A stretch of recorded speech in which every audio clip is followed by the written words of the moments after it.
Hey everybody. For this one, you're going to want to get the unit circle handy from your Google Drive document. So if you need to pause this video and pull that up either on your phone, iPad, or laptop and start back up whenever you have got that handy. We're going to look at the graphs of some trig functions. Specifically, we're going to start off with sine and cosine and look at graphing a few vocab words along the way. Let's start with sine. On your unit circle, as you work your way around counterclockwise from the positive x-axis, sine, you focus on the y-coordinates at the points marked along the perimeter. So for example, if you go to 0 degrees or 0 radians, your y-coordinate there is 0. Work your way counterclockwise till you get to pi over 2. What's the y-coordinate at pi over 2? It's 1, so that's why I put a mark at 1. Keep going around till you reach pi. What's the y-coordinate at pi? That's back to 0. Good. And then keep working your way around. 3 pi over 2. What's the y value?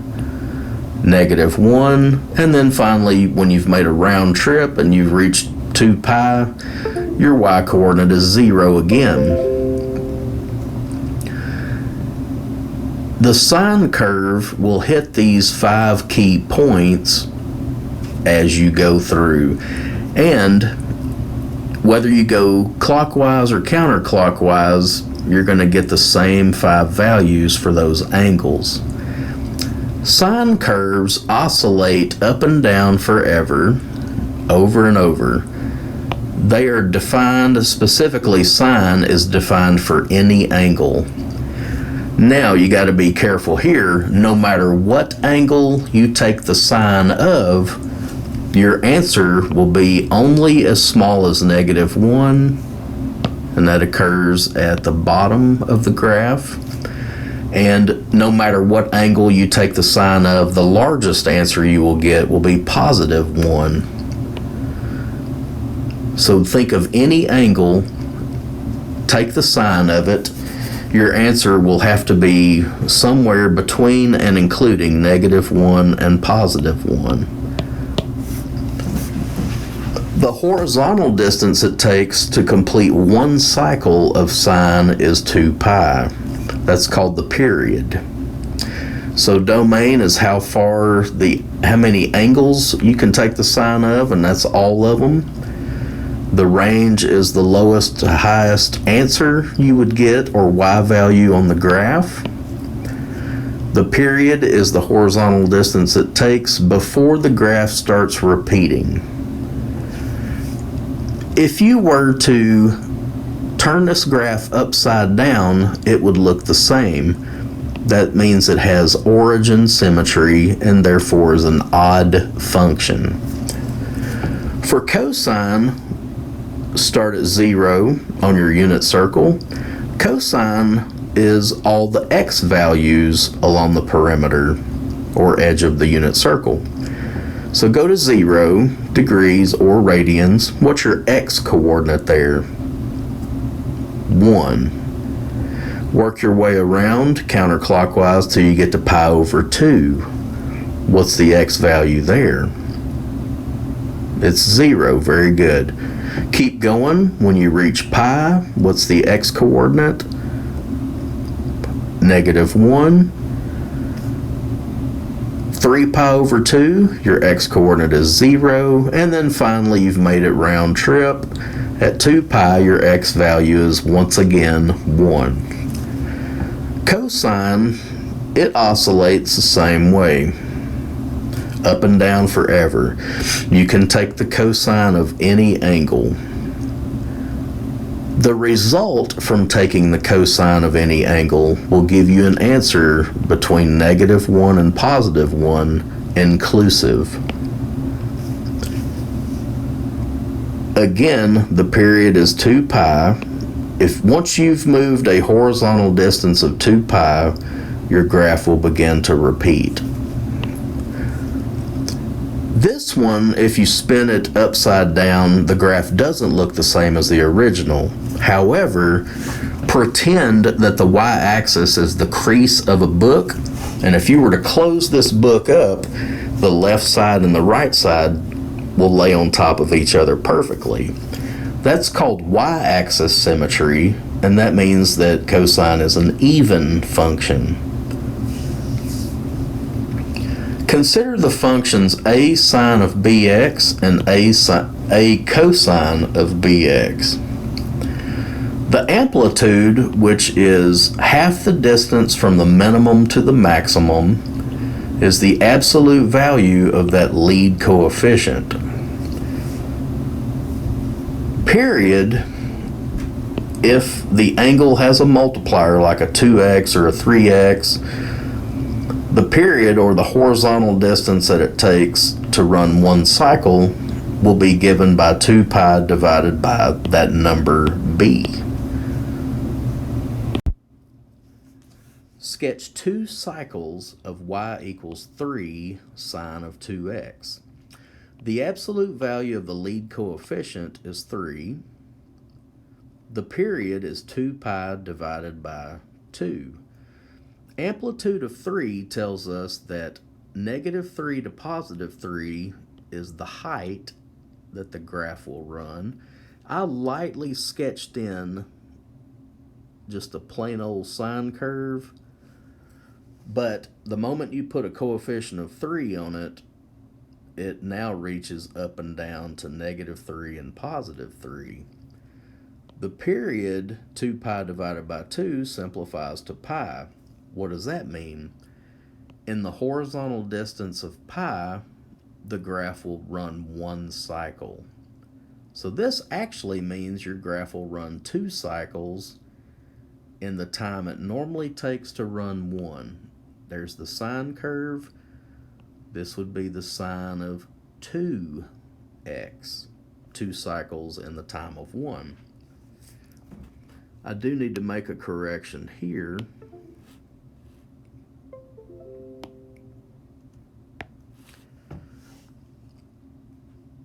This would need to be a -3 and a +3. The range would be the lowest to the highest. So that I made a little mistake there. The domain is still any angle. You can take any angle, double it, take the sine of it, and then multiply that answer by 3. So your domain is all real numbers, but the range changes if the amplitude changes. Second example, sketch one cycle of y equals 2 cosine of half x.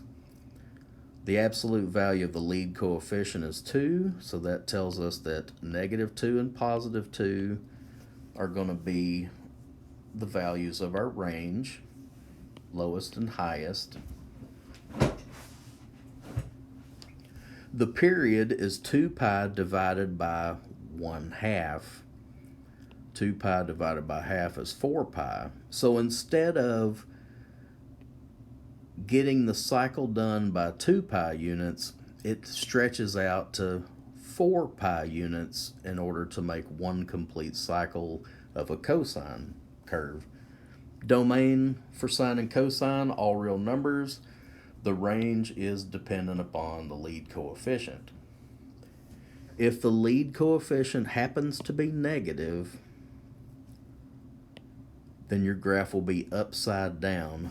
All I did from the top example to this bottom example was make the lead coefficient negative. If you negate the lead coefficient, your hills and valleys will change roles. So a hill is now a valley, and a valley is now a hill. It's a reflection across the x-axis. Now let's look at a little bit more in depth in the angle part. So we're going to have a sine of bx. Now we're going to include a minus c, and cosine I need to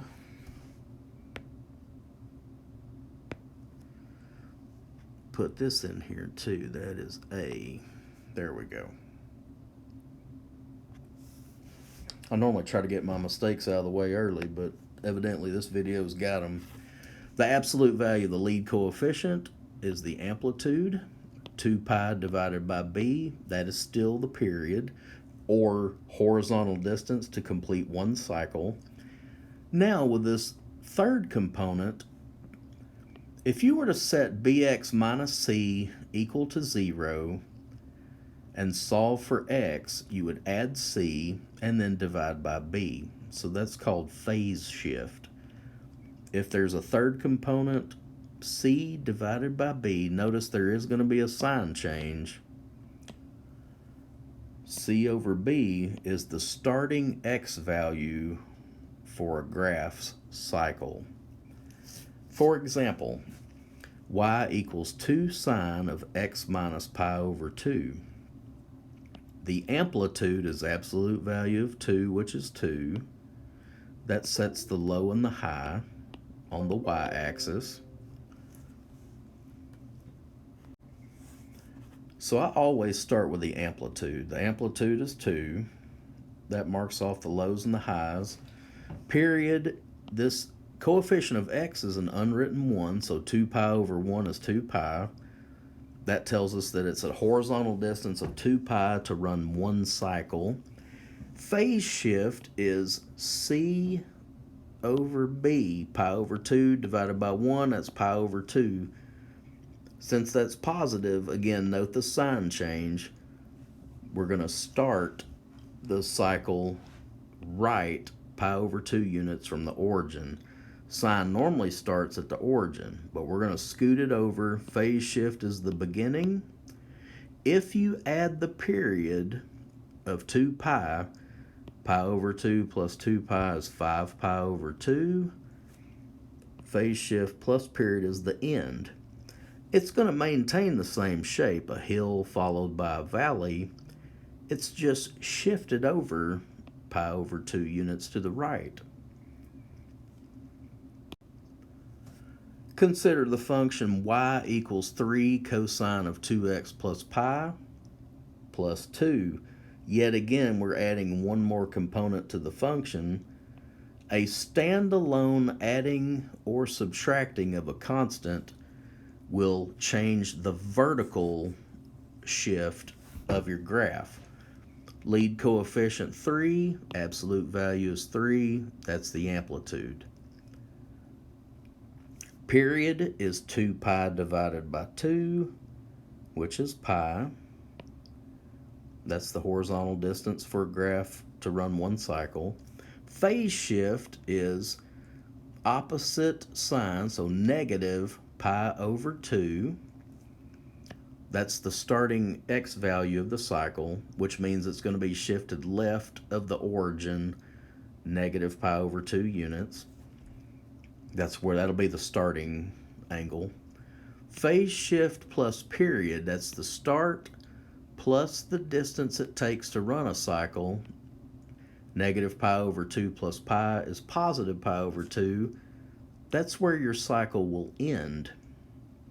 And then finally, this constant that's being added tells us to shift up 2 units. Now what I did here was I put a real thin horizontal line at 2. Think of that as your new x-axis. From here, if you go up 3, 2 plus 3 is 5. 2 minus 3 is negative 1. So remember, amplitude is half the distance from minimum to maximum. Phase shift at negative pi over 2. Travel a period of pi, that takes us to the end, pi over 2. So this is one cycle of our graph of the function at the top.